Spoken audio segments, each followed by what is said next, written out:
Bill.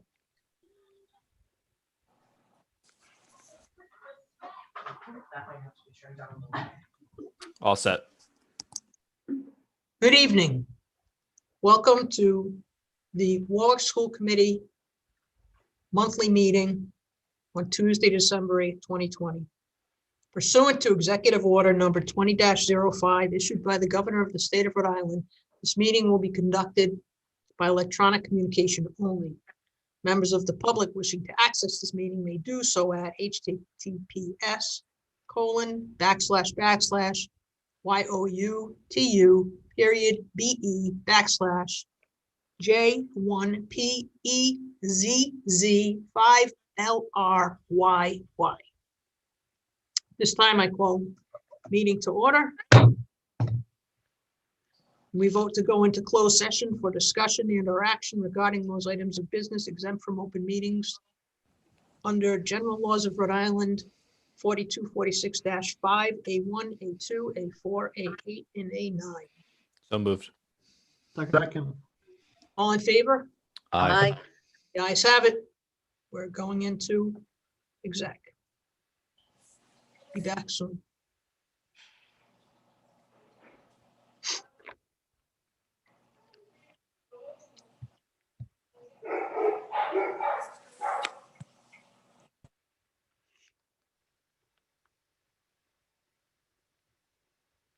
They're not mine.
Thank you.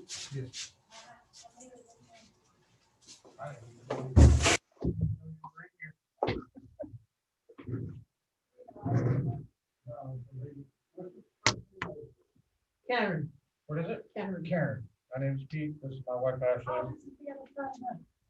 Hello. How are you? Nobody's gonna be out here though, right, Karen? No, We can just Just- check this. you can. Thank you.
All set when you are. Everyone's here.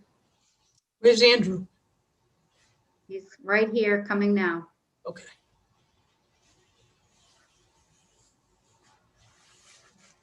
Welcome, everyone. Good evening.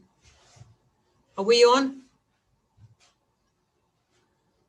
Welcome back to the Warwick School Committee monthly meeting of Tuesday, 8 December 2020. Ask that you please stand for the pledge. Nathan, please lead us in the pledge. I pledge allegiance to the flag Flag. of the United States United of States America of America, and to the republic, republic for which it Okay. stands, one nation, one nation, under God, under God, indivisible, indivisible, liberty, and justice for all. for all.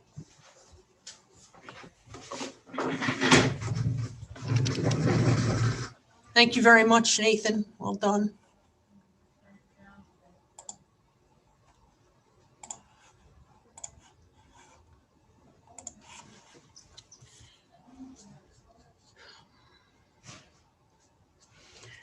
This time, there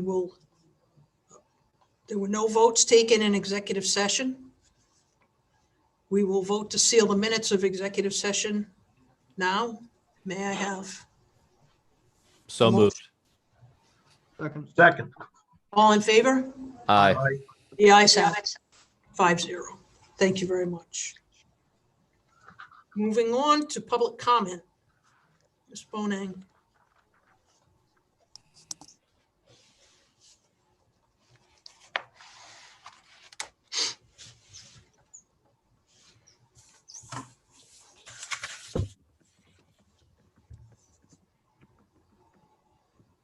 Good evening, members of the school committee and Madam Chair. I have 7 public comments for this evening.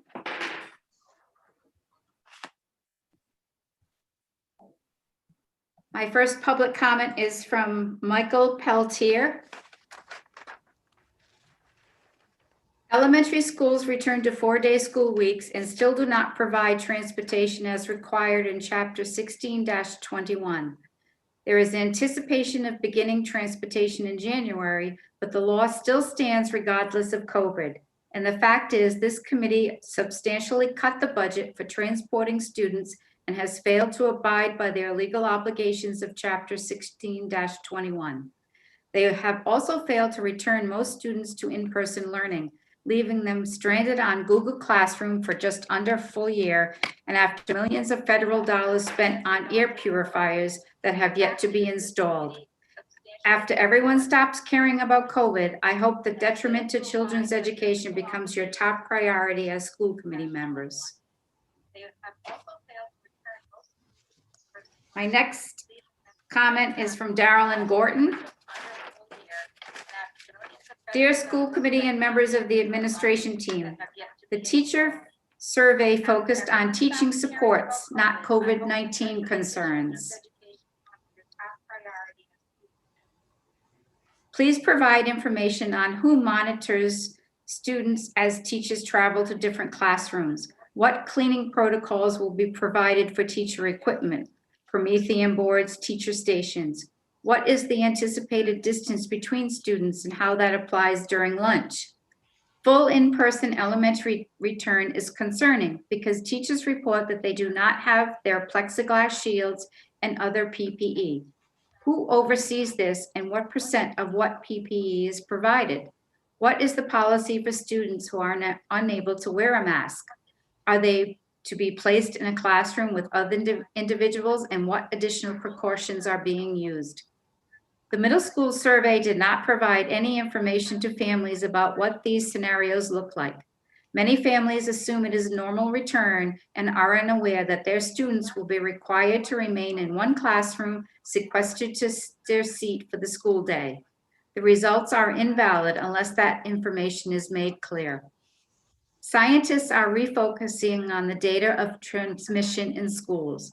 They cite there is little data on this since children 10 and under are rarely tested nor symptomatic. Moving forward towards reopening of the middle level, please be aware that many of these students are older than this threshold, and their school environment mimics the high school model more than the elementary model. Students will not be a stable cohort as defined by the CDC, but be exposed daily to at least 7 adults. What areas will be provided for teachers during non-teaching, and will they have assigned spacing? Providing an example of this model will ensure all stakeholders may make informed decisions. I would like to acknowledge how dedicated and the hard work of all of our staff and administration during these difficult times. My next comment is from Bridget DeSoma. How are electives being handled with pods on the secondary level? Electives are not on teams like the core subjects, and they may contain mixed grades. Example, are the teachers going to be moving to each pod, which would be difficult with mixed grades? Or perhaps are electives going to be done through a Google Meet? Have there been conversations about teaching core classes in pods with students at school in the morning? Then students head home around noon for their afternoon classes, which will be electives. Thank you for addressing this. My next comment is from Tony Grilly. Good evening, members of the school committee and administration. At the November 17 school committee meeting, Ms. Danbrook reported that she had met with Dr. Thornton and building principals to put together a presentation that was developed to provide information to families who were trying to decide between distance learning and sending in their children 4 days a week. The presentation was certainly informative, and although it was selective by focusing on the workings of just one school, it definitely gave insight into the many procedures and protocols put in place in Warwick schools. I wholeheartedly agree with Ms. Danbrook that families should not be in a position where they find themselves having not enough information to make a decision, and that in a situation like this, one cannot have too much information. That is why I'm confused. When the first COVID case occurred at Vets Middle School, the district sent out an email to notify families and staff about the case. There have been no notifications sent out since. Even though other school districts are sending out weekly updates on quarantines and COVID cases. I personally know of confirmed cases of both staff and students, as well in quarantines involving individuals and entire classrooms in our district, yet there has been no notification of these, let alone the cases I am sure I do not know about. Wouldn't this also be the kind of information that is important for families to have when making a decision about whether or not to return children to school in person? I feel that it is, especially when considering that students will be seated only 3 feet apart from each other and not wearing masks during their lunch times. In the interest of transparency and full disclosure, I suggest that the district make it a point to provide all of the information it has, not just some, to all parties concerned. That way, any decisions made truly will be informed decisions, and no one can accuse Warwick of having something to hide. Thank you. This public comment is from Amy Sattel. Good evening. I am writing this letter to request that rather than considering a 4-day opening for grades K through 5, that you consider moving to a full distance learning model for all teachers and students in the district at this time. With widespread community transmission of COVID, Rhode Island is currently experiencing a severe outbreak and has the most positive cases per 100,000 in the entire United States. This means that as a community, we should be taking all possible precautions to avoid exposure, including moving to full distance learning. Our governor set metrics when we first reopened our schools, assuring the public that those metrics would be the barometer to help decide which learning model to employ. We have far exceeded those metrics, and she has failed to take further actions to keep students, teachers, and their families safe. That responsibility lies solely in your hands at this time. Thank you for your consideration. This is from Cheryl Adesi. Dear school committee members and administrators, I will keep this very brief. With Rhode Island having the most cases per 100,000 and with the positivity rate over 10,000 as of Monday, I implore you to move to full distance learning until after the Christmas break, as several other districts are doing, as it will only get worse after the holidays. Thank you for your time. This is from Allison Palm. Good evening. I was happy to hear you tabled the discussion of 4-day in-person until January. With that said, I'm hoping you could consider moving Warwick to full distance learning to at least January 11. That would allow you the opportunity to reevaluate cases and hospitalizations after Christmas vacation. We know people aren't going to stay home. Cases are so out of control right now. It's just not safe. Cranston, West Warwick, Woonsocket are all distant learning right now. They're taking action ahead of time, something that you did back in September. You put your feet down and said no in person until filters come in. You received backlash, but you made a decision to keep our kids and teachers safe. Please do the same thing now. Thank you. And my last comments from Darlene Necco. As I have previously stated to you both through email and public comment, now is not the time to increase the number of students in the buildings or the number of days that the students attend school. In Rhode Island, the number of cases of COVID-19 is rapidly increasing. More and more patients are occupying beds in the field hospitals, and Rhode Island is making the national news for the rate at which COVID-19 is spreading in the state. Additionally, there are now studies and reports that show that children can contract and transmit the virus. Furthermore, tracking the numbers of Warwick Public School employees who have the virus or have to quarantine, and then locating and providing substitutes for those who are absent are increasingly difficult tasks to perform. Every day, the district has had to close classrooms and buildings. Numerous other districts, most recently Cranston, Situate, and Burrillville, have made the move to purely distance learning until the new year. At this point, Warwick needs to follow suit. In addition to the health concerns, there are logistical and educational concerns. Most teachers who are currently teaching in person are also teaching virtually. This arrangement amounts to an extra class that teachers are teaching and is educationally unsound. At this point, due to the various combinations of full in-person, hybrid, and simultaneous virtual instruction, teachers are under a great deal of stress and anxiety and do not want additional students in the buildings or students attend for additional days. The elementary classrooms are not large enough to safely hold an entire class of students. At the last meeting, you decided to wait until January to implement any increases in in-person instruction. At this point, you should decide that every school in the district, including Welk and Vets with the special programs, should engage in virtual learning until the new year. At least use the week of December 21st for virtual learning.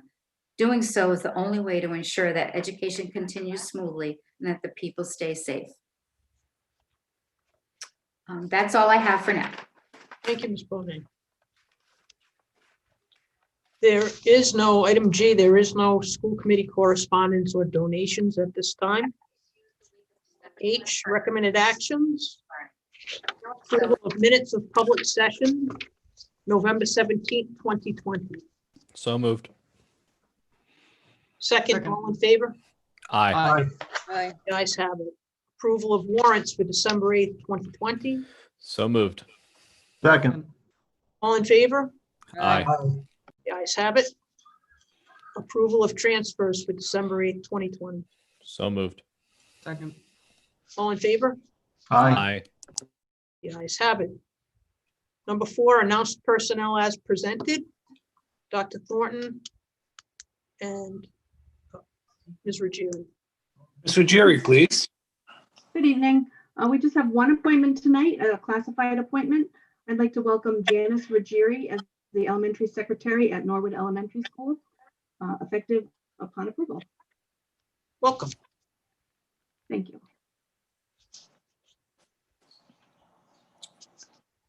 Motion to approve. So moved. Second. I thought we didn't, we Favor? don't approve appointments. Huh? We don't approve appointments anymore. That's an appointment. Welcome, Ms. Ruggieri. New business, discussion action, employee A memorandum of agreement. Dr. Thornton, Ms. Ruggieri. Madam Chair, I would ask for favorable action from the committee on employee memorandum of agreement. Move. moved.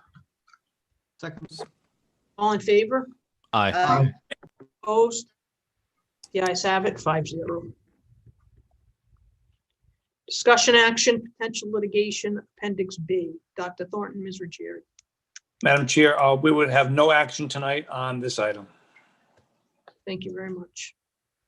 Number 3, discussion update, teacher support survey results. Ms. Danbrook, Dr. Taylor.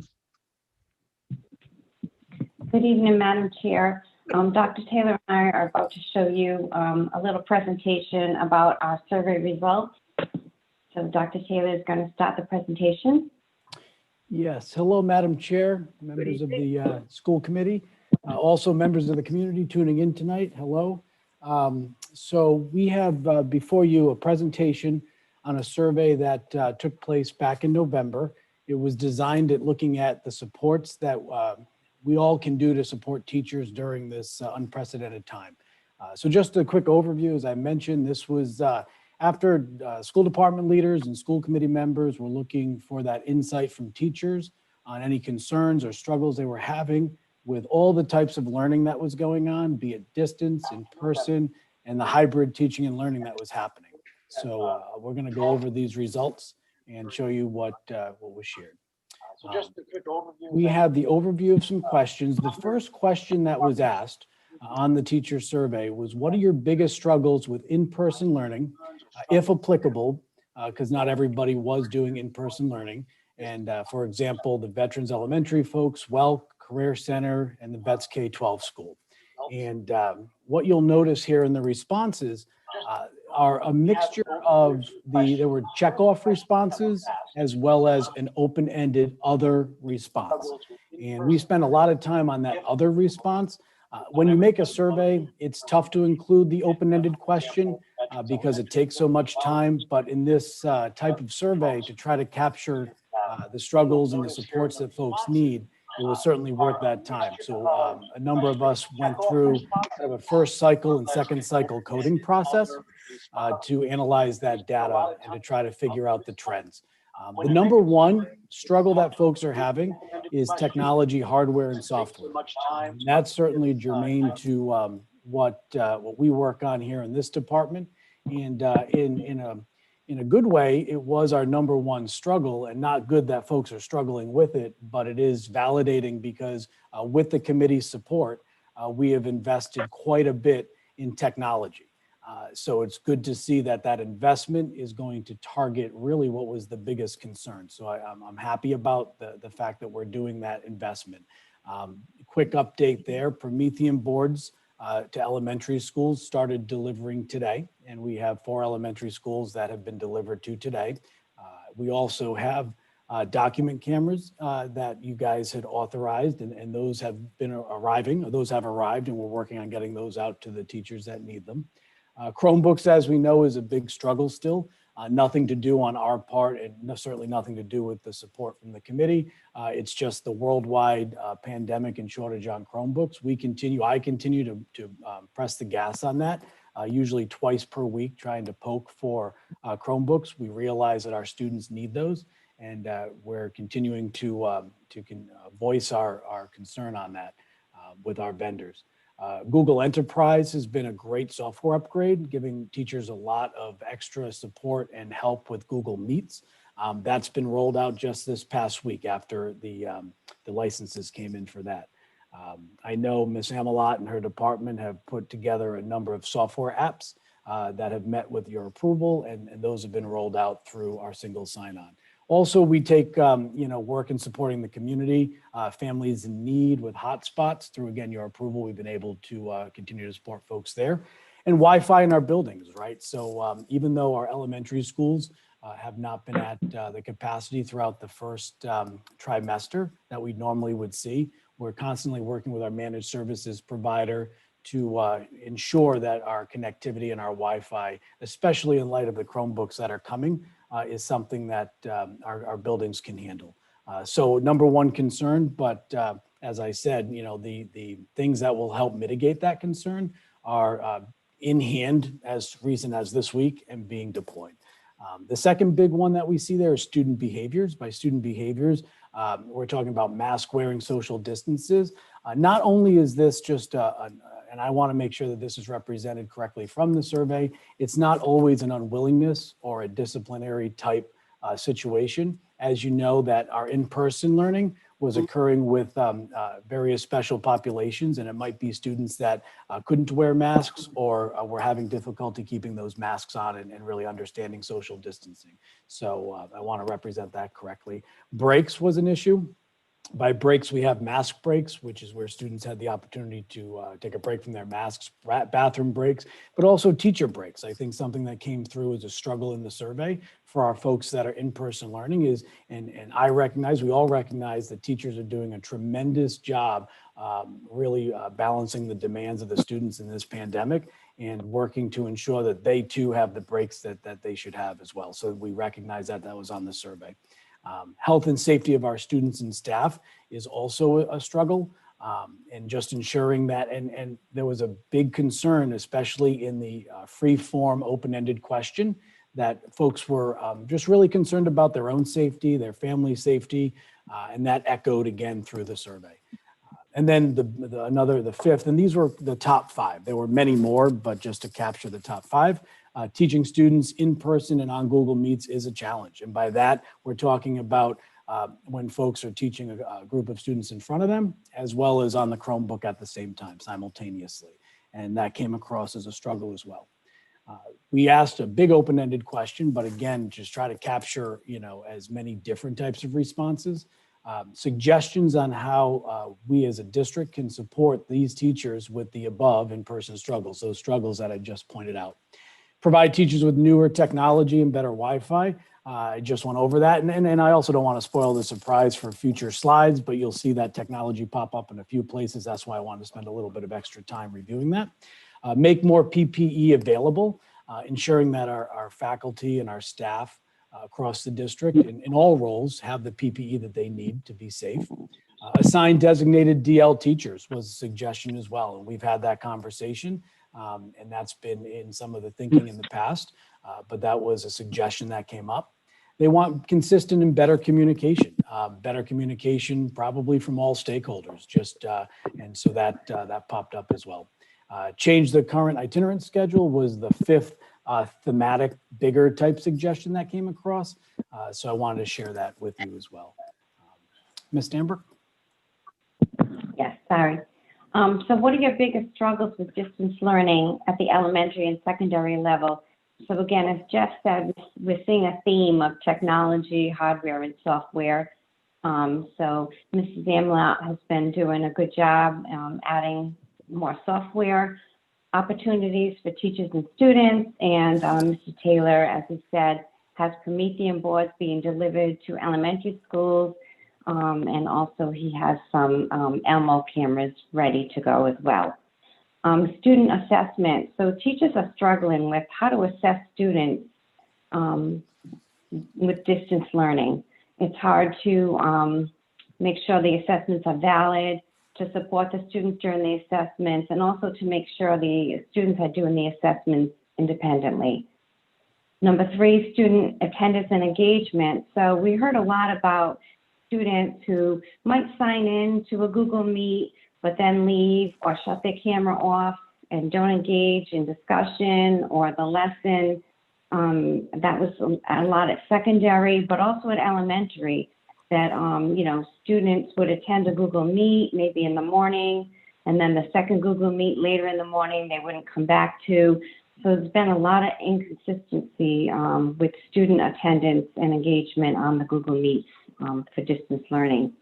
And you'll see this as a theme across many questions, but teaching DL and in person has been a real struggle, and understandably so, for teachers.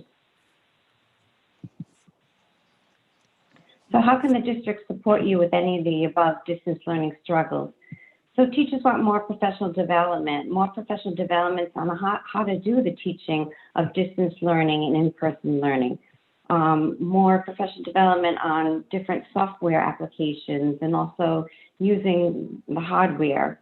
They also really value time to collaborate with their teachers at the same grade level. Provide updated technology, so they're asking for more software and better Wi-Fi.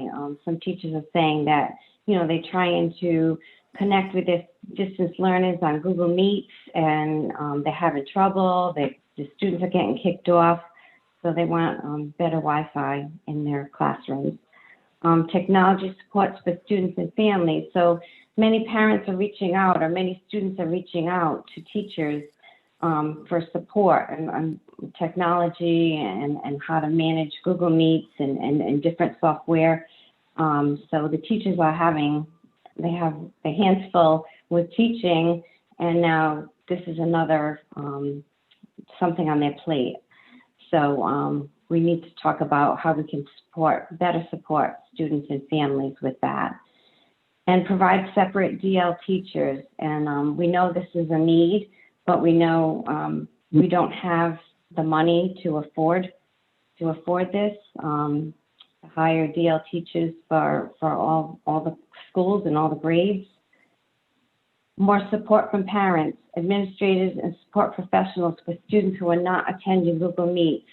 So teachers are doing their best to follow through with families reporting that their students are not attending Google Meets on a regular basis or not at all.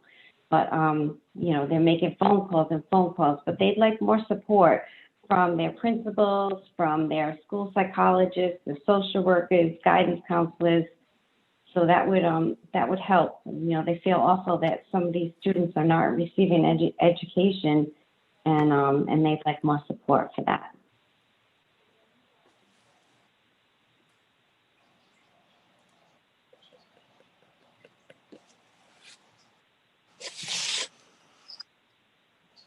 So what are your biggest concerns with teaching students in person and virtually at the same time? So teachers are saying the quality of education, they don't feel like it's equitable. It's hard for them to pay attention to the students in front of them and the attention to the students on the computer. And they feel that they can't, number two, meet individual student needs.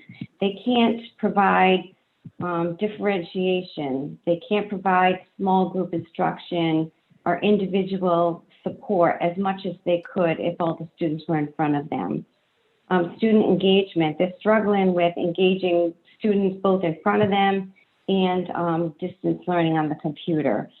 So they'd like more discussion happening with both groups, and they just feel that that's a struggle. Teacher burnout and stress, they told us that, it's just too much. The planning, the trying to engage both groups at one time, it's just too much to keep up with collecting assignments, making sure the students at home are attending the Google Meets. Also technology issues, as Dr. Taylor has spoken to about before, so that continues to be a problem.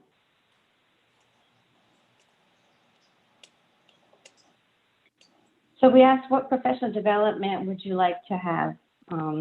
So number one, we ranked the top 5 as Edpuzzle, and that was addressed earlier. I think Dr. Thornton mentioned that earlier, but Edpuzzle helps teachers make videos to instruct students. RAS Kids is a reading program that is new to us this year.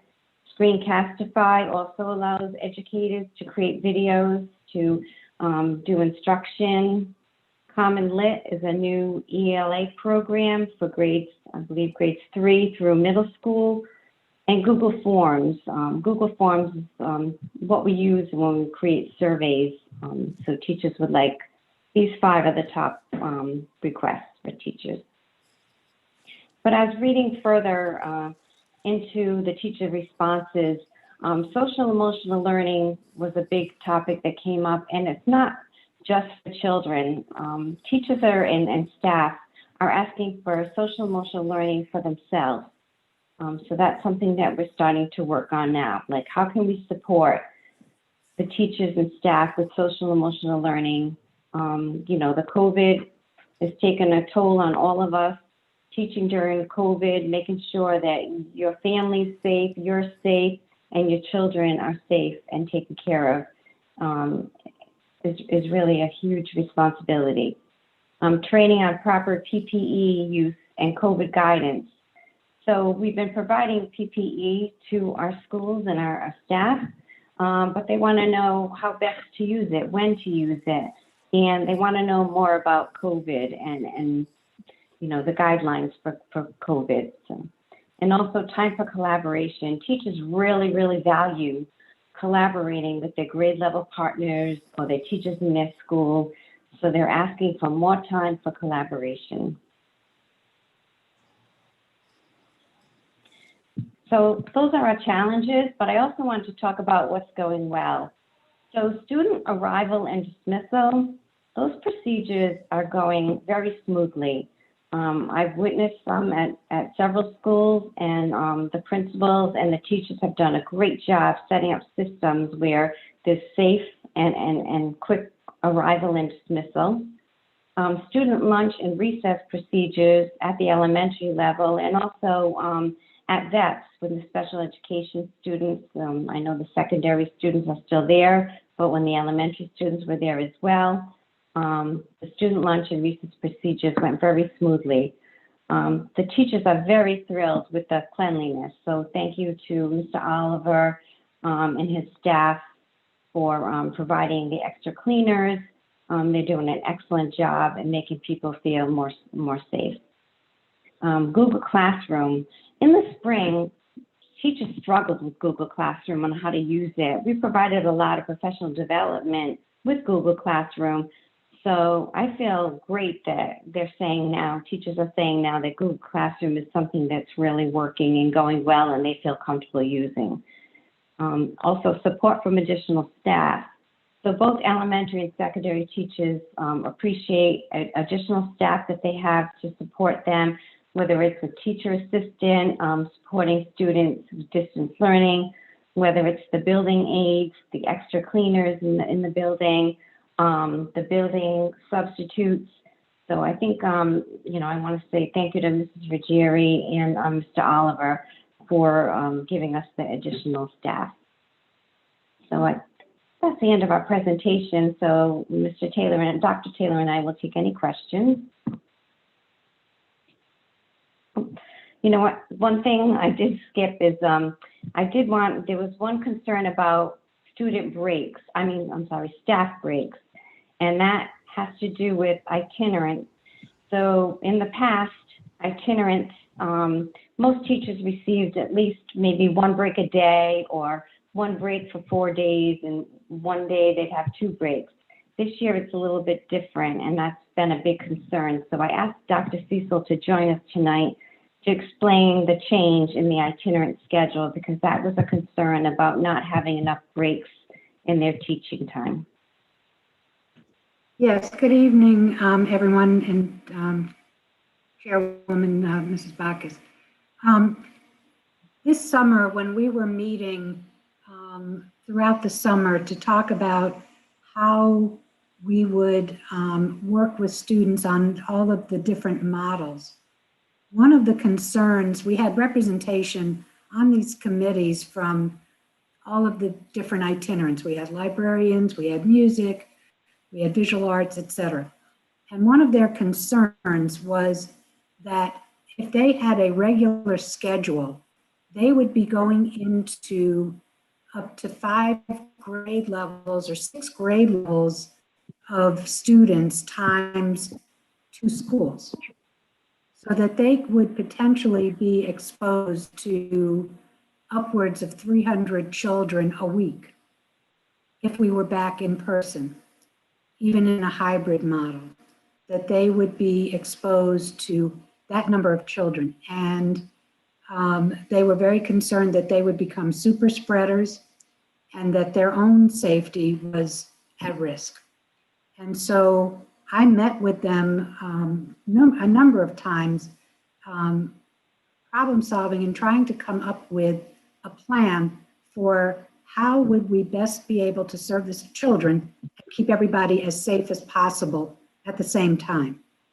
So we came up with a plan whereby they would serve 2 grade levels a trimester, and which would then limit them to just 40 children in a building, potentially 40 or 50 children in a building, and try to keep them at one building and limit the number of kids that they would be coming in contact with, so that they would limit their own exposure and limit exposure within the building.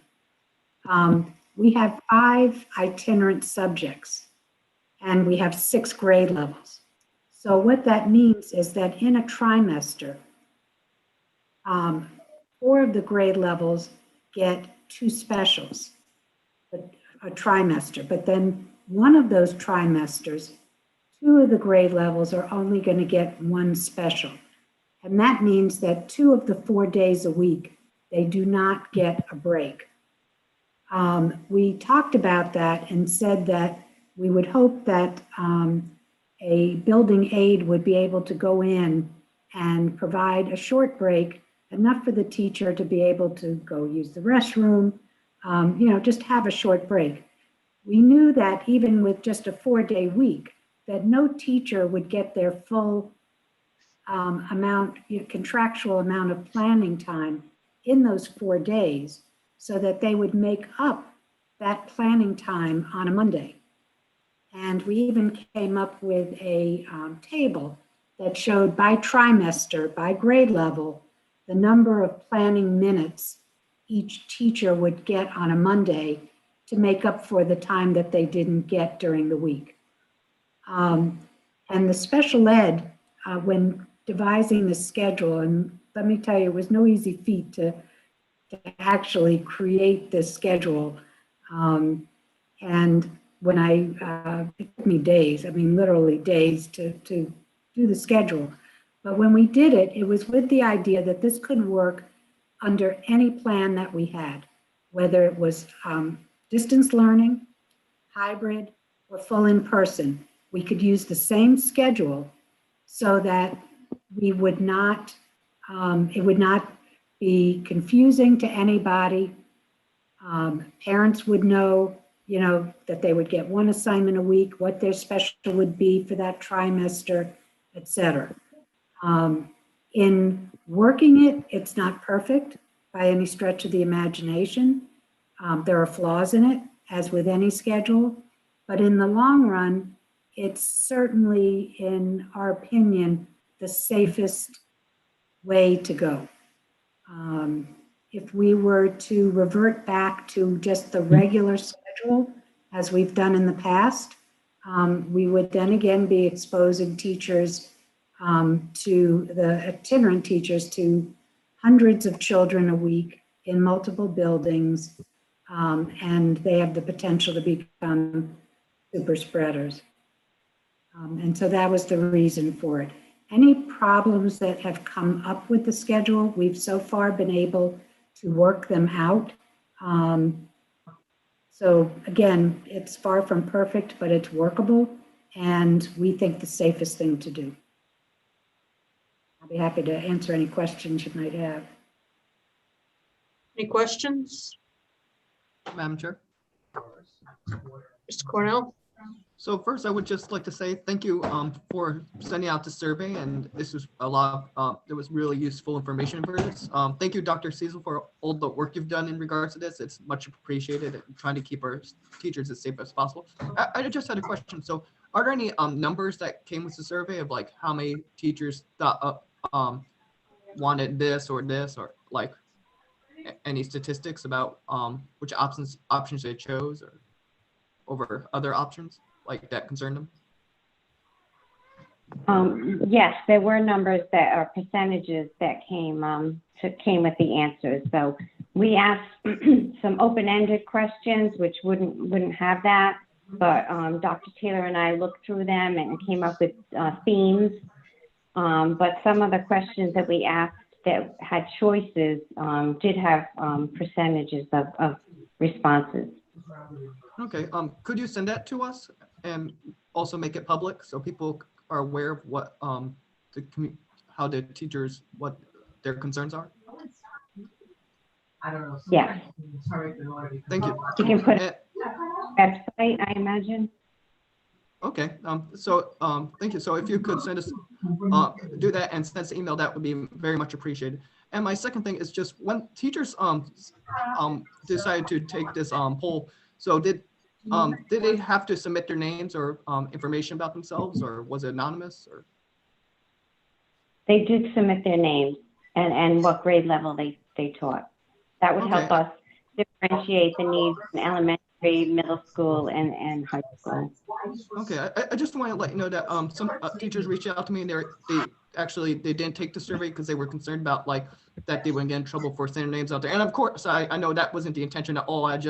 But just wanted to let you know that there's that feeling out there. So just wanted you to be made aware of that. But I'm absolutely sure that was the intention, and I know that it's probably just for to make it easier. So you know their teachers are doing this.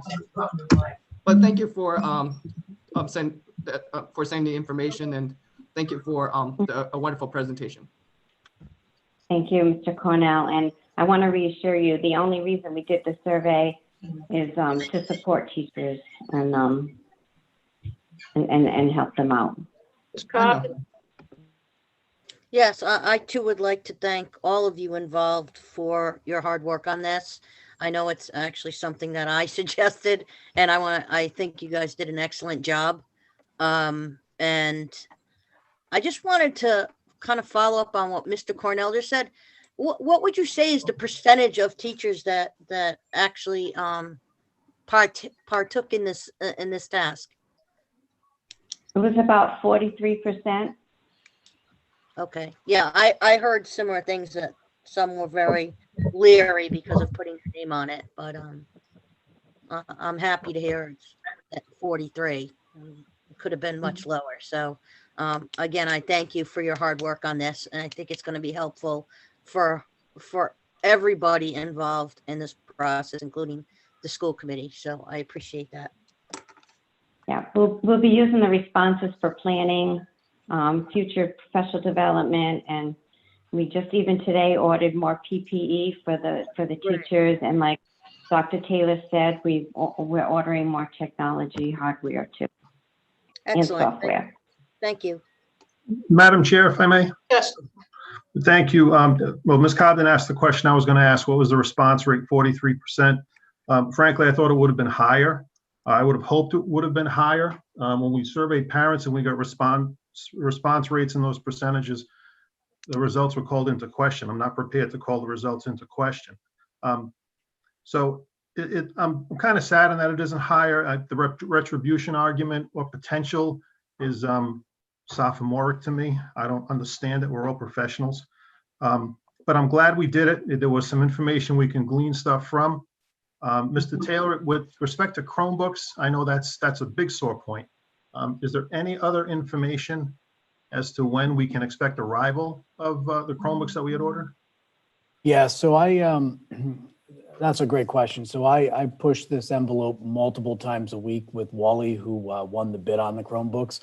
The issue's not with Wally, the issue's with HP. It's actually with Chromebooks worldwide, but the specific issue with HP is a processor change that they shifted from AMD to an Intel processor. And so that's the process that's happening behind the scenes, and a shortage in 11-inch glass, 11-inch screens. And those are the two specific things. As far as ETAs on the timelines, I've tried to push the envelope to even something is better than nothing. I reiterate that point over and over again, that I'll be glad to take small groups of a couple hundred at a time to make our 4,600 total, just to get those out to the community as fast as possible.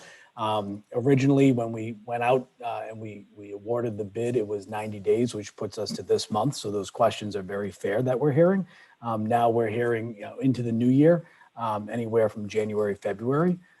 As a possibility. But the good news is that our order has not been canceled. Why I say that that's good news is it's been so bad out there that folks that put in their order after us, the manufacturers just canceled the order and said, no Chromebooks for you, and they've canceled those orders. So we are not canceled. We're still in the queue. Okay, thank you. Anyone else? Moving along, discussion update, elementary 4-day-a-week survey results. Ms. Danber. Yes, Madam Chair, members of the school committee. Currently, 85% of our families have responded to choosing 4 days in person or 4 days distance learning. So distance learning, we have 29.5% families choosing that model. And 4 days a week in person, we have 70.5% choosing that model.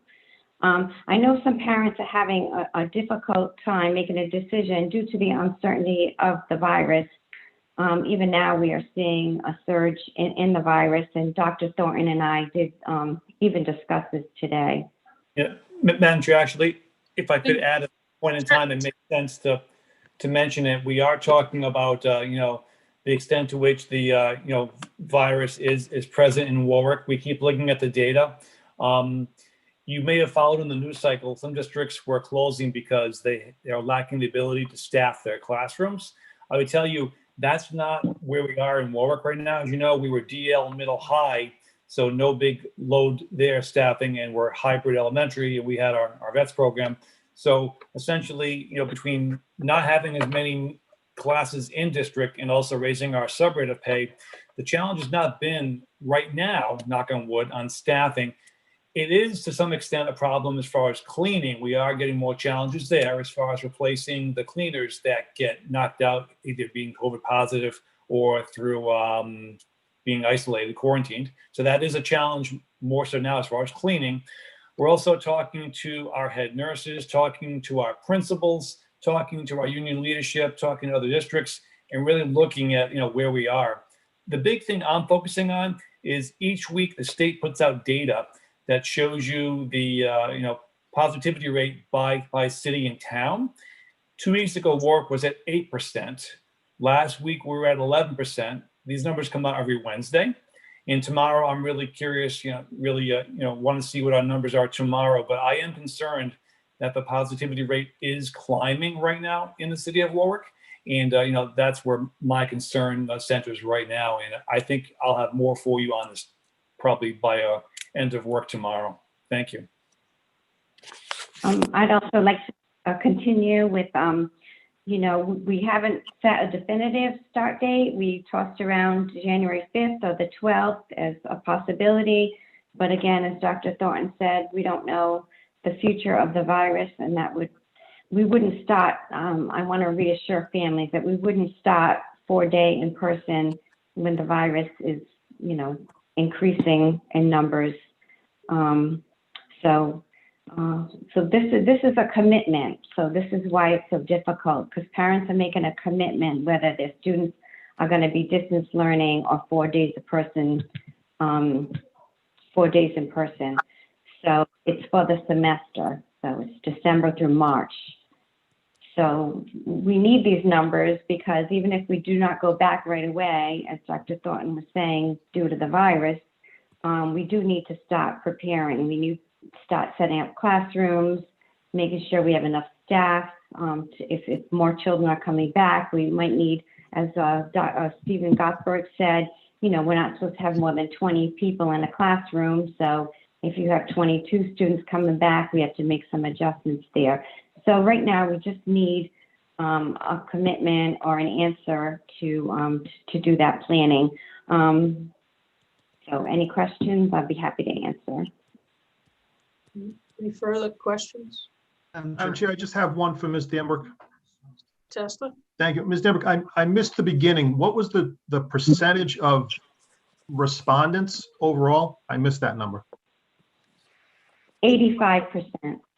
Okay, all right. And then Dr. Thornton, I'm not reminding you, I mean, obviously, if in your estimation, no, I'm going to take that back.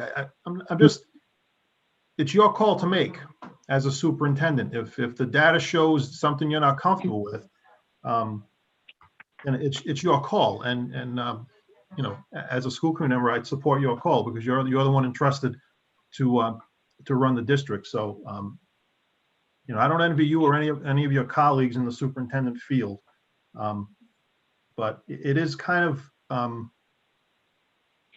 good to hear, I guess, that, you know, the ability to staff the schools isn't the hurdle, because when I look at the other districts that have had to go DL, everyone says the problem is they can't staff their schools. And of course, I mean, if you can't staff your school, you can't run it, and juggling kids around defeats the whole purpose. So that's it. Thank you. Thank you, Mr. Testa. Mr. Cornell? Yeah, so, Ms. Stanbrook, I know a lot of parents are like, they're concerned about like they don't know whether they're sending their children back because they don't know about the unique circumstances in their own school. Would it be possible to make it public for those parents of certain schools to know how many cases are currently in that school so they can make a better decision? So like, yeah, not any names, just the statistics of like who has COVID, who is positive for COVID, who's in quarantine for both students and staff, so they can make a more educated decision in doing that. Could you do that? Yes, it is possible. Most principals do send out a message to the whole school saying that maybe in grade 3 there was a positive case, but we could put those cases together and send them the statistics. Yeah. Yeah, if you could do that, that would be great, because I just know a lot of parents, like, they're concerned with that and they just don't know what environment to send their students to. So if you could do that, that'd be much appreciated. Thank you. Mm-hmm. Thank you, Mr. Cornell. Moving on, number 5, middle school survey, Mr. McCaffrey, good evening. Madam Chair, members of the school committee, good evening. This evening you received some public comment on a middle school plan. Please note that no middle school plan, operational plan has been released at this point, other than what was submitted in July. And since that time, additional guidance has been provided to the district from RIDE in the development of a plan for middle school. Also, we are still in the development process with surveying the community. So anything that is out there is not a final plan from the district. The purpose of this evening's survey is to assess the community's level of interest in 4-day in-person, hybrid, 2 days in person, 2 days distance learning, and finally to continue with distance learning. We had 1,355 responses out of a potential 1,919 student population at the middle level. Pretty much our responses were split evenly between the 2 middle schools, with half coming from Warwick veterans and approximately half coming from Women Middle School. The responses were pretty evenly split between the 3 grade levels. We had 35% from grade 6, 34% from grade 7, and approximately 31% from grade 8. We asked the question, please choose one of the following. And again, this was to help us plan. And basically we were looking at, there'll be a formal commitment process to follow, but we're presently at 34.6% want to continue with distance learning, 18.8% are interested in the hybrid model, 2 days in person, 2 days distance learning, and 46.6% would be interested in sending their child back to school for a 4-day in person. Please note that's where we're at with the middle school survey. Obviously, the pandemic is going to determine what level of learning we'll have in Warwick, but this is the level of interest that we currently have as of last week from approximately 71%, with a 71% response rate from the community. Thank you, Mr. McCaffrey. Any questions? Seeing none, we move on to number 6. Thank you very much. Thank you, Mr. McCaffrey. Discussion update, electrical and air purifier installations. Mr. Gothberg. Good evening, Madam Chair. As of tonight, all elementary schools have their full complement of purifiers. There is one purifier in one school where it had to be moved, and I will have to wait till Monday to get that electrical outlet in. That's the only unit in the elementary schools. At vets, the purifiers from the state were picked up by Buildings and Grounds, delivered to vets, and I believe as of today, they were distributed through unpacked and put out through the building. Windman, the second shipment of the Rabbit Air purifiers came in late last week. Were distributed to Windman, Tollgate, and Pilgrim, and unpacked at Windman and Tollgate. Windman is complete. Tollgate is about a third done, 2/3 done on the 3rd floor, and should be complete by the end of the week, I hope. We might have to go into the weekend, and then we would move on to Pilgrim. So that's where we stand at this point. Thank you, Mr. Gothberg. Any questions? Madam Chair. Cornell? So, Mr. Gothberg, so you said it was 2/3 done at Tollgate on, did you say the 3rd floor? 3rd floor, correct. We started last night. Okay, so, but yeah, so the 2/3 is just the 3rd floor, but not the rest of the school. That's Right. correct. Okay, thank you for clarification. Thank you, Mr. Gothberg. Moving on, discussion action, moving the middle high school programs from vets to home schools. Dr. Conley. Good evening. Good evening, Madam Chair, members of the school committee. As we try to plan as best we can for whatever future we have, I'm here tonight to request your approval to move the vets elementary classrooms back to their respective middle and high schools only when we have a start date for the middle and high schools to open. My hope would be that we could coordinate the move so it would take place about 2 weeks before the start date of any middle or high school opening, so that we'd have time to move the classroom teachers, they'd have time to set up their classroom, and ideally we'd have time for our students to go back to their home school, reacclimate to being in their home school, and start before the gen ed students start coming in. So as we plan for any reopening scenario for the middle and high school, I'm here tonight to request your approval. Kevin did indicate that he had some funds left over from the previous move. So it's my understanding, and he could speak to it better than I can, that we have somewhat of a credit. So I think that will help reduce the cost. Again, I don't have a definitive date for any of this to happen, but I'm here tonight to request your approval so that when the time comes, we can execute it pretty quickly. I'm happy to answer any questions you may have. Any questions? Madam Chair, just one. Mr. Testa? Thank you. Dr. Conley, you just want to make sure I understand. So what you're asking for is before any secondary schools open in whatever capacity, you want 2 weeks to move your programs back to them, right? Yes.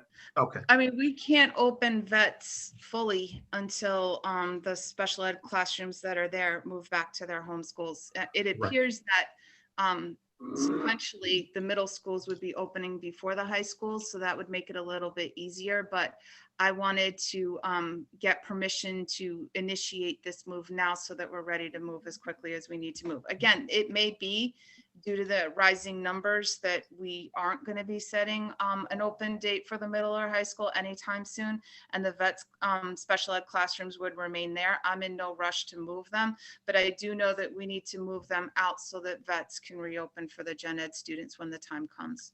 Right, and we can encumber the funds left over from the last move towards that effort, right? That's my understanding. Okay. I don't know if it will fully cover it, but I do think it will partially cover it. Gotcha, thank you. Mr. Testa, the remaining funds from the project will cover the entire move. Terrific. Thank you. Thank you, Dr. Conley. Thank you, Mr. Oliver. Madam Chair. Yes, Mr. Cornell. So, Dr. Connolly, so, what you're asking for us today is to initiate the move. So what would that consist of? I'm asking for your approval for us to move when the time comes. So, you know, if we decide over December break, hypothetically, again, I'm not anticipating this, that we are going with the January 4th reopening, Kevin's going to have to move pretty quickly to move the vets special ed classrooms out of vets so that we have room for the gen ed students to return. So I was concerned that if we waited too long and I didn't have a school committee meeting prior to that move, the special ed classrooms being at vets would delay the reopening of the secondary schools. So what I'm requesting is your permission. It looks like it's not going to be additional budget expenses, but that way, and I would certainly inform you all that the move is happening, but I'll have your permission ahead of time and we can be a lot faster and more efficient with the move and not have to wait for a school committee meeting or have another special school committee meeting. Does that answer your question? Yes, so you're not doing, so you're just planning to move out now, so you're not, but, Correct. okay. I won't set a date for the vets programs to move out until you have all approved a reopening date for the secondary schools. Yeah. Thank you, And that, Dr. Conley. and that will be on another meeting, so, That will be in another meeting. So right now, I'm going to make a motion to move the special ed students and classrooms from vets to their home schools when it's deemed appropriate. Second. All in favor? Oh, discussion. All in favor? Madam Aye. Chair, Oh, Huh? so. Wait a minute. I asked, who wants to speak on this? Please raise your hand so I can see it. All right, Mr. Cornell, please. Yeah, so I'm just kind of confused by language, when it's deemed necessary, because I'm just concerned like this moving forward, like without us knowing or without approval. Again, I'm just. Mr.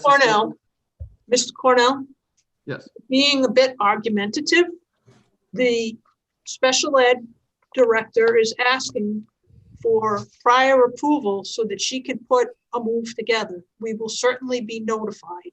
There was a little glitch perhaps last week that you are concerned about, but this is the exact opposite. She is doing the opposite now. So this question has been moved and seconded, and we're at a vote. You have every right to vote whatever way you choose, but we need to move this along. She's asking for permission, pre-permission, to be able to make the arrangements for this move once the committee sets a date for reopen. You understand that? yeah, so can we add to this motion that this cannot be done until we decide the date or to We reopen? cannot. She's already said that. It's in the minutes. She's not going to do that, Mr. Cornell. Now, it sounds like you're having issues, and maybe we need to talk about that separately, but not in a full meeting, please. Madam Chair, if I may, I'm sorry, Yes, Mr. Cornell. No, I'm sorry, Mr. Cornell was going to say something. I'm sorry. Mr. Testa, you can speak first. Thank you. Mr. Cornell, I think it's inherent in what's before us. We can't move the programs into their home schools if we haven't approved opening the secondary schools yet. So I have no problem. All she's asking is for her to be able to get her ducks in a row in advance. So when we do decide, okay, she can move and she doesn't have to come before us for another vote to move. That's all this is. I have no reason to distrust or see anything wrong with this. I mean, it's Nothing it's nefarious. predicated on one. It's predicated on us deciding to go forward with whatever model we do in the secondary schools. Once we decide that, it triggers the move. That's all it does. And I promise you will be notified. Okay. So there's a motion on the table. It's been seconded. All in favor? Aye. Aye. Opposed? Motion approved, 5-0. Thank you very much. Number 8, discussion action, special ed students 4-day-a-week in-person learning. Dr. Conley, I think that it's saying to me, so there was some concern about bringing the students back this week. I understand. So it was slowed down. So perhaps you could explain to the committee what you had intended to do. Yes, and I apologize for the confusion, and it certainly wasn't my intent to create any situation in which the school committee felt like they weren't included, or that they felt like we were putting the students in an unsafe position. The thought that the co-taught students should have the opportunity to return 4 days a week has been on my mind all school year. Just to clarify, we only have 5 elementary schools that have co-taught programs, and it's 1 grade per school. So it's approximately 25 classrooms across the district, 30 classrooms across the district. We don't have the full grade span at every school. So it's not an enormous amount of students. Like the gen ed students, many of these students are doing full DL too, so it's kind of automatically reduced. And many of these students, as I've indicated, have very significant special education needs and are in dire need of as much in-person instruction as they can possibly get. These are not the students that were able to attend vets. Many of these parents submitted public comment in the beginning of the year when they couldn't attend school at all. I know many parents contacted the school committee as well. These students weren't even given the opportunity to attend until the elementary schools opened in the last couple of weeks. Probably in the beginning of November, Assistant Superintendent Danbrook and I discussed the plan to bring these students back. We began working on the plan. I guess we failed to bring it to you, the school committee, and I deeply regret that, and I apologize for that. I did send out emails and thought we had followed proper procedure, but apparently we hadn't. I will also note, since the beginning of November, the data in this state has changed tremendously, and the numbers are trending very high. And I'm not certain it's even the right decision right now. It's hard to say that. It's really hard to navigate all of this and figure out what's best for students and what's safest for students. But this planning did start several weeks ago. I don't know with the numbers going so high if this would be my recommendation at this point. Again, it's hard to say that because I know a lot of families were really counting on it. We got a lot of thank yous from families. I guess I really defer to you all for the decision. I just would note it's not a lot of students. We estimated that it was about 30 students that would now begin attending 4 days instead of 2 days. I do know that a lot of the teachers were concerned about cross-contamination and having kids in 2 separate pods. Of course, that is a concern, particularly with the number so high, but from where I look at it logically, that kind of cross-pollination happens anyway. It happens on the bus. We're not running, excuse me, for special ed students, on the bus. We're not able to fully pod buses. We have many kids with siblings in their homes. So that's the overall challenge of COVID. So I'm happy to answer any questions about what happened or, what direction we should take moving forward. Maybe we should wait and table this conversation for these students until the elementary schools open 4 days a week. I'm open to any discussion or input from the committee or, Assistant Superintendent Danbrook as well. Ms. Cobden?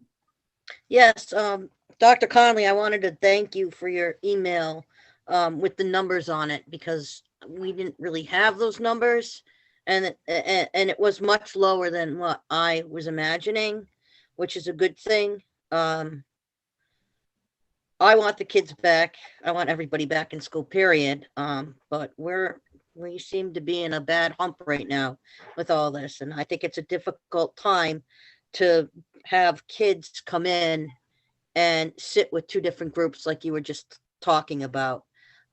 Because I think it would only be fair that the parents that already have the children in the classrooms would need to be notified of this too, because they need to make the right decision for themselves and their family. That was my big concern, because I know there are parents that if we go to 4 days are now going to take their kids and do distance learning because they're not comfortable with the 4 days and having more kids in the class. So we have to look at all components. That was my major concern. I don't think there's a right or wrong answer right now. I think, right now, changing anything we're already doing might not be the smartest thing until after the holidays. I mean, but I'm open-minded. The numbers seem to change. Some people think that we don't have cases in our schools, and we do, and we get the updates, and the administration and the school committee are all notified every Monday of what the statistics were in our schools for the week. And I know there was, I think in public comment, someone complained that it's not going out to everyone. However, I think there's fine lines, and people are nervous about breaking HIPAA laws, and anyone can correct me, Dr. Thornton or Mr. Hennius on this, that if I guess your child isn't in the room or it's not around your child, you're not going to hear about it. But I seem a little mystified that people are not, I mean, it would help, but I understand if people did realize what our rates are every week. And it's not alarming, but it's not good either. It's somewhat what Dr. Thornton was saying before. I mean, so as far as putting more kids in school at the second, I think we can all agree that wouldn't be smart as much as we would like to see it. But I can see in the near future being able to hopefully get these kids right into school once we see things are more manageable. So, just my Thank you, opinion. Ms. Cobden. Madam Chair. Mr. Adams?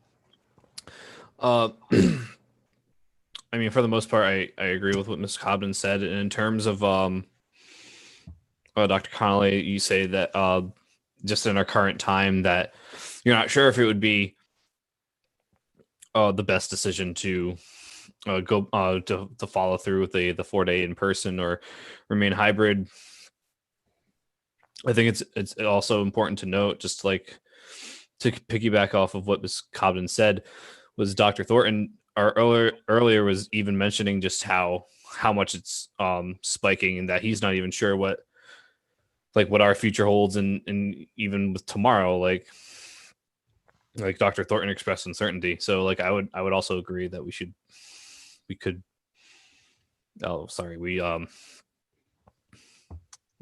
kind of wait it out, see, at least for now, and see what's happening, and then we revisit it when we're more in a downward trend. Thank you, Mr. Adams. Madam Chair. Cornell? Yeah, so Dr. Connolly, so Yeah, I just want to say, like, just to avoid any lack of clarification. So yeah, I do appreciate you sending us email beforehand of your plans regarding this, and I know there was like a miscommunication because when you sent to us, none of us sent any objections. So I know you might assume that like we were given our blessing to plan without, because I thought we were going to deal at the last school committee meeting, but it was on the agenda, so I thought it was going to be held with everything else. So there was just some misclarification there, and I just want to let you know I don't hold you responsible for it. It happens, and I know it's a confusing time.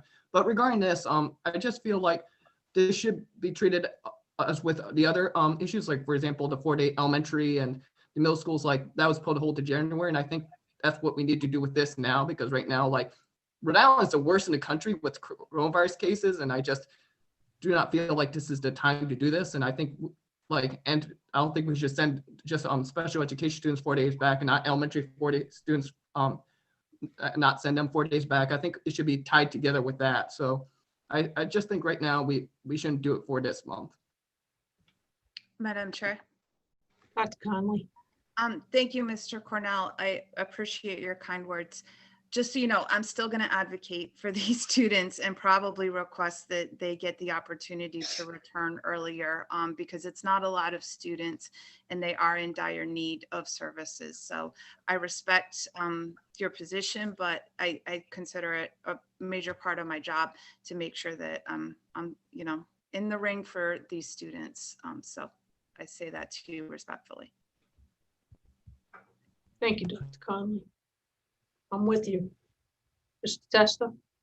Thank you. No, thank you, Madam Chair. Dr. Conley, I agree with you. I don't think you would put anybody in a situation that in your heart of hearts was unsafe. So, it is a small number of populations. We heard from parents who were disappointed. I trust your judgment on this. I think you should continue to push to get those kids in earlier before the rest of the main student body goes back. So keep pushing. Thank you, Madam Chair. Yes, Dr. The way I've learned to think about all of this is if we don't do it as safely as possible, the classroom shut down, the school shut down, the district shuts down. So even though it's not quite where we want it to be, if we can, continue 2 days safely, that's a lot better than pushing the envelope and having to go to a total shutdown, which again may need to happen anyway, just based on the whole state. So I think that's a more optimistic way to think about it. Thank you, Dr. Conley. I agree. Ms. Cobden? I would agree with Dr. Conley. I wouldn't have a problem with these kids going for 2 days. I just think mixing them in, putting them in for 4 days as much as they need them, but putting them with 2 different groups at this time is just way too much. And I would expect that the teachers get enough time to arrange their rooms so we can have them as socially distanced as possible. But I'm all for getting them in if they want to do the hybrid like the rest of the kids are doing. I am completely 100% with that. I just can't with science and what I'm seeing, can't put those kids in with 2 different groups. I just think it would be very unsafe right now. Thank you. Thank you. Thank you, Dr. Conley. Number 9, school committee monthly meeting calendar. January is fast approaching, so we had to put together a monthly meeting schedule for next calendar year. They're all Tuesdays as expected for monthly meetings. And I went through looking at various holidays, religious holidays, etc., and didn't find any conflicts. Is anybody aware of any possible conflicts for any of these dates? Madam Chair, I'm just wondering about Martin Luther King Day on the 12th. No, I'm sorry, that's a Tuesday, right? The 12th is a Tuesday, so Yeah, no, it's a never Tuesday. mind. Never mind. I think it's the 3rd Monday. Anything else? Then at this time, I move that we accept this calendar for our, So moved. Second. all in favor? Aye. You guys have it. Thank you very much. Of course, it's subject to change if things happen. We need to have that for right. Number 10, discussion action, monthly fiscal report. Mr. Ferrucci. Good evening, Madam Chair and members of the committee. You have before you your standard monthly report. Shows the level of detail by UCOA accounts. I have Mr. Robert Baxter joining us tonight. Really don't have much to report out, other than we have not heard from the state on a past state budget yet. So we're not sure what the state aid allocation will be to Warwick, which is an issue we had raised in November when we talked about year-end projections. Both Mr. Baxter and I are here to answer any questions if there's anything specific, but I have nothing further to report. Thank you. We received from the Rhode Island Association of School Committees, we recently received notice that there will be a hearing on the budget tomorrow afternoon, I believe. So, and after that, perhaps, I think 8 days later, they can bring it to the House floor. Oh, great. Maybe we'll have some information in the near future then. So maybe we'll get to watch it tomorrow. Thank you. Thank you. 11, discussion action, contract award, human resources, substitute contracted nurses. Ms. Ruggieri. Evening. I have before you a requisition for Gleason Medical Services. This is a budget expense. I'm just encumbering expenses, anticipating that we're going to have nurse costs for substitutes. So I ask your approval for this. Thank you very much. I move approval. Second. Discussion. Being none, call a vote. All in favor? Aye. Aye. Motion carries 5-0. Thank you. Thank you. Number 12, discussion action, contract award, Pilgrim High School office supplies. Mr. McCaffrey. Madam Chair, members of the school committee, Pilgrim High School is looking to purchase all their office supplies necessary for their operation at this time. Thank you, Mr. McCaffrey. This time I would move approval. Second. Discussion. Is there any discussion on office supplies? There being none, all in favor?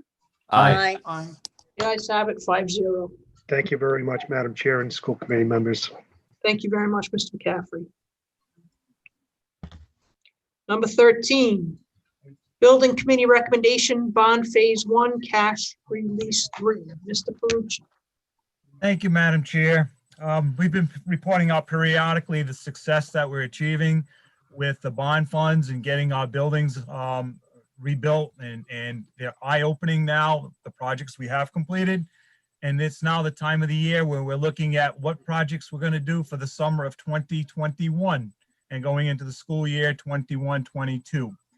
You have before you a request that's been vetted by the building committee and is being recommended this evening for your consideration for releasing cash totaling $8,999,000 for a number of projects that have been articulated in the document. What we're looking to do in this cash release would be to do 18 interior projects at most of our elementary schools and our middle school. We have one asbestos abatement project that we're going to be doing the architect and engineering on. We're having 7 ADA projects to be undertaken next summer across 7 schools and developing plans for 4 more. We will be looking to do 4 roofs next summer. Once we complete those roofs next summer, that will be all of the 11 roofs that we had planned on doing out of the bond of $40 million. And lastly, we've got a mechanical system that's going in one of our schools and the beginning of design of the Windman Middle School mechanical program. Mr. Gothberg is with me this evening to answer any specific questions on those types of projects. But as what we have done in the past, we have a color-coded chart showing Under the green, the projects we're going to be doing next school year. Under the light green, the engineering fees that we need to support those. Under the purple is the engineering fees for projects we're planning on doing on the summer of 2022. And finally, in the blue is the dollar value of those projects that we plan on doing 18 months from now. So that's what drives what the A&E costs are. This would be our third release. We are on target on our timeline to complete all of the projects in the $40 million bond within a 5-year period. We are looking at our third summer of construction coming up with one major mechanical HVAC system being put in Winman in year 4. And in year 5, we have just a couple of few items to what we call a punch list. So we're well underway, and I'm very impressed with what we've been able to accomplish. And I think we've got an incredible building committee, and Mr. Gothberg and the architect have been pulling their weight. If you approve this plan this evening, our request would be to solicit from the city council a meeting with them in mid-January. I know we got a new council coming in, and ask their support, which would then drive city administration to go out to the bonding market to seek these funds so that the funds will be available come July 1st, 2021, so we can pay our vendors to do all the projects that have been broken down for your consideration this evening. We truly believe that the scope of work that we've got on the docket is something we can accomplish during the course of the summer predominantly, and then whatever residual that needs to take place, we can spill into the school year, but it would not impact schools. Before going any further, I just want to emphasize, when you take on the consideration of next year's school calendar, it's going to be imperative that the calendar to be stable, because our planning for construction is going to be predicated on it. And I'm concerned as to what happened this past summer, that if it wasn't for COVID and us delaying opening schools, the governor mandating shortening our calendar by over a week and changing our school committee approved calendar, we may not be ready to open schools. So once you set your calendar, we're going to set our construction so that we will have the schools ready to be opened in time for September. And so that's a critical link that's linked to calendar. That's a future conversation, but our projects list that's on the table today is predicated on about a 7.5-week construction period is what we're anticipating, so that we can get the buildings turned around in time to be open in September. So there's a linkage to that decision that I want you to consider. We're happy to answer any questions. Thank you very much for your support historically. Thank you, Mr. Ferrucci. This time I move approval.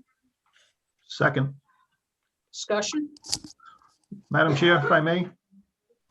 Mr. Testa, is that fair? You're on the committee. I'm sorry, say that You're on again? the building committee. Yes, I am. I want to take the time to compliment Mr. Ferrucci and Mr. Gothberg. If Mr. Guglielmo was here from Secosio, I'd add him to the mix. If you look back over the last 4 or 5 years at the amount of work that's been done, it's easy to forget because time just goes by so quickly, and COVID just compresses time. We just forget what yesterday was like. But we have come a hell of a long way with infrastructure in our buildings to this point. And Mr. Ferrucci, you've led that effort. As the chair of the building committee, you were the original member of it, going back to the SMA day. So I just want to say I'm very pleased with the work, the professionalism, how it's coming in on time and under budget in the vast majority of instances. And then, going before the city for the bond money, they went before the bond market for 10 million in the streetlights, and I think they got those bonds at 1.25, I think. So the money is really, really cheap. So I would hope that when we go before the city, this would be pretty swiftly approved. I just want to thank you, Mr. Gothberg, and everybody else involved, because we have come a long way. We still have a lot more to do. Thank you. Thank you, Mr. Testa. Would anyone else like to speak to this? Being none. Motion's been made and seconded. All in favor? Aye. Opposed? Motion carries 5-0. Thank you very much. Thank you very much. Thank you. Discussion action, building committee recommendation, bond phase 2, cash release 1, Mr. Ferrucci. Thank you, Madam Chair. As we are all aware, the citizens of the city of Warwick have actually wholeheartedly endorsed the capital plan to proceed with our second phase of bond projects. And so this evening, we're before you asking for a release of cash from the recently approved bond of $56 million. Of that bond, we're looking at needing $3,999,000, just a little bit under $4 million, which represents a little less than 10% of the full award. Our targeted activities initially were going to be just engineering fees to design the plans for a number of projects, mechanical in particular, HVAC systems in our elementary schools for the summer of 2022. We're on target to take on those projects, start the designing phase in September so that we can go out to bid by January of 22 in time for contract issuances by mid spring the following year. And then of course, then the summer work takes place. But as you're all aware, Holloman Roof, which is in the bond phase 2, was approved by the voters, over $1 million. We were able to secure funding to get the architect and engineering designs completed so we can go out to bid this January, early February. We're looking to do the construction of the Holloman roof in the summer of 2021, a full year in advance of where we thought we were going to be. We had the Principal Coffey come before you and explain to you the crisis he's facing in his school and the need to repair that roof. So we've added on a request in addition to the engineering fees needed to design the projects for 2022. We've added into this the roof replacement for this coming summer using the designs that are currently underway, actually. So we seek your approval for this. This is a kickoff of our phase 2 program. We plan on having all of these projects completed as well in a 5-year cycle beginning the summer of 2021. And we will be coming back before you each December seeking approximately $10 million for those projects that would be coming up in those future summers as this unrolls. It should dovetail nicely as we sunset the $40 million, we would ramp up to 56 million. So we're trying to level the impact on the community so it's not too much of an impact on any given school year or fiscal year that the community needs to fund these bonds. So again, Mr. Gothberg and I are both here to answer any questions. There is a colored chart showing what type of projects and what schools are affected. Once the school committee adopts these plans, we will be posting them on our website by the end of the day tomorrow, so the community can actually see what their school is going to be receiving in project construction undertaken during the summer of 2021. So again, we're happy to answer questions. We seek your approval, and we would bring these to the city council sometime in mid-January as well. Thank you. Thank you, Mr. Frucci. Thank you, Mr. Frucci and Mr. Gothberg for expediting. We will be posting them on our website by the end of the day tomorrow, so the community can actually see. I'm getting feedback. Are you getting feedback? I am. I think someone has the YouTube video of the meeting open and it's coming through their speaker.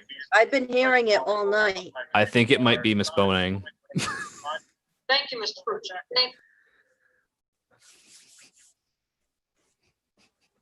Thank you. Okay. At this time, I move approval. Second. Discussion? Are there any questions, comments? Being none, all in favor? Aye. The ayes have it, 5-0, motion carries. Thank you. Thank you. We will proceed. Thank you. Very good. Yeah, On as soon as possible. I've shut off all of my things and I still keep getting a feedback. At this time, I move approval. Second. Discussion? That is strange. Questions, comments?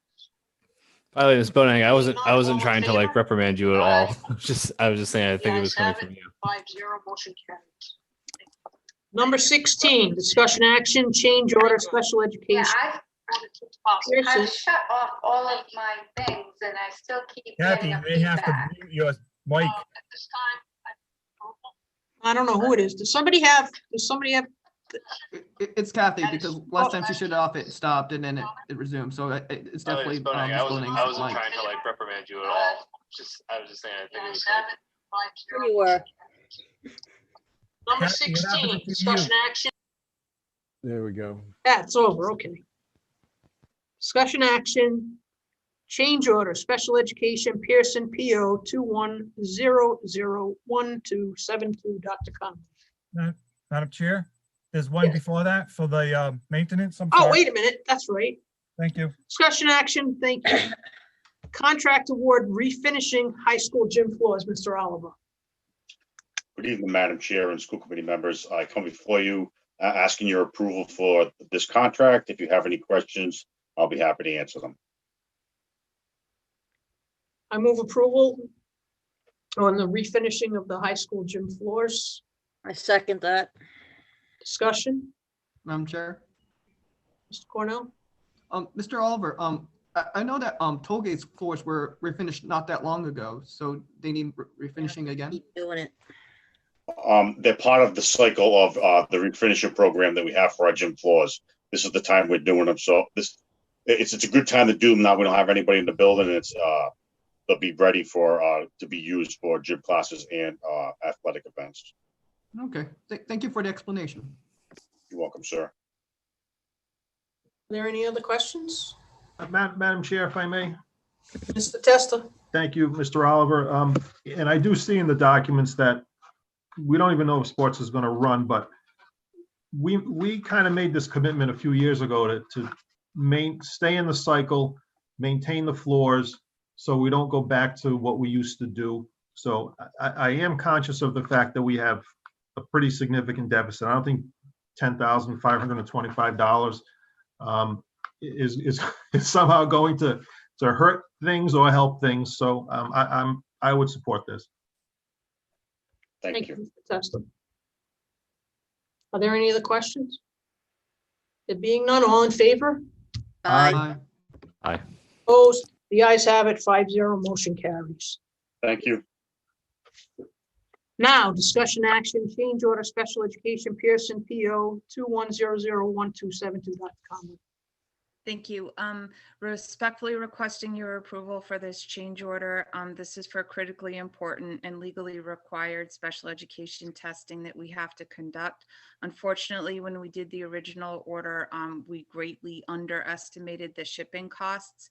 And once it worked its way through Alio, there was also some price increases on that as well. So I respectfully request your approval, and I'm happy to answer any questions you may have. Thank you, Dr. Conley.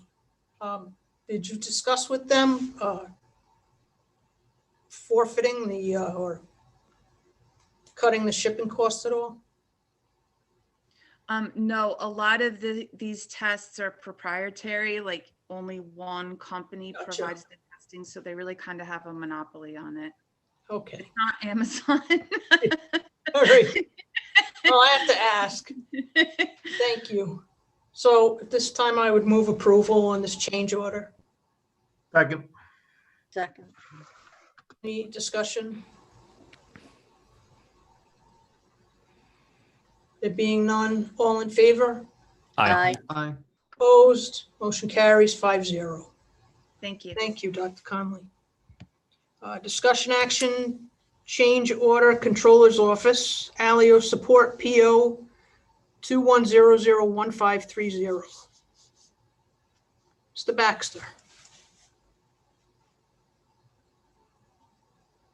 Madam Chair, thank you. Yep, this request is to increase the amount of the purchase order in order to fund a couple of initiatives. One is we've got the server that we use to print checks and purchase orders is on its last legs, and so we'd like to migrate over to a hosted solution, and that would be about $1,500, and then the rest is just an encumbrance for other charges that we will typically get in terms of signature changes for the new mayoral administration and things like that, just regular services that are beyond the annual license.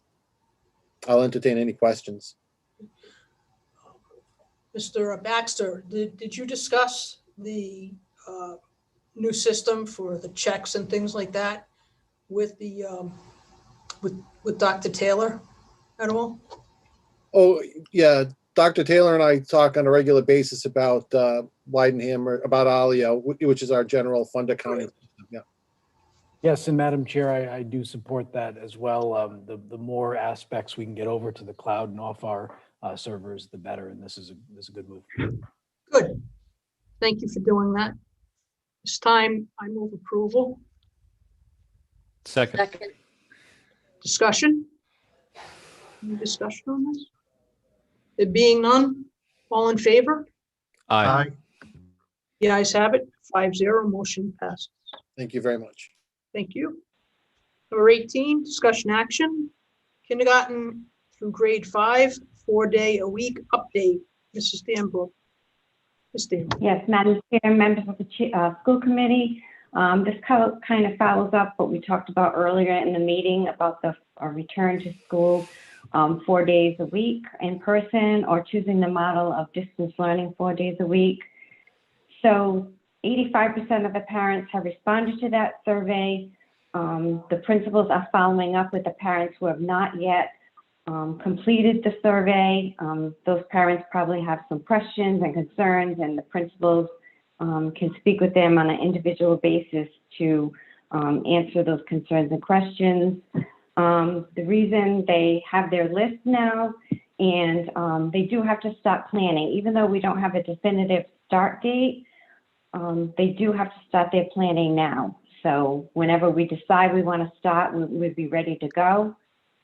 So they are looking at the number of students in each grade, each classroom, how the classrooms will be arranged to accommodate students with proper social distancing. Again, as Mr. Gothberg stated, we have to have less than 20 people in the classroom. Just want parents to know that all of the air purifiers have been installed in all the elementary schools. And then the principals have informed the parents of an updated plan of procedures and protocols. So we're just starting setting up the classrooms, looking at the classrooms, looking at the number of children returning to each classroom to see how we can make it work. Thank you, Ms. Danbrook.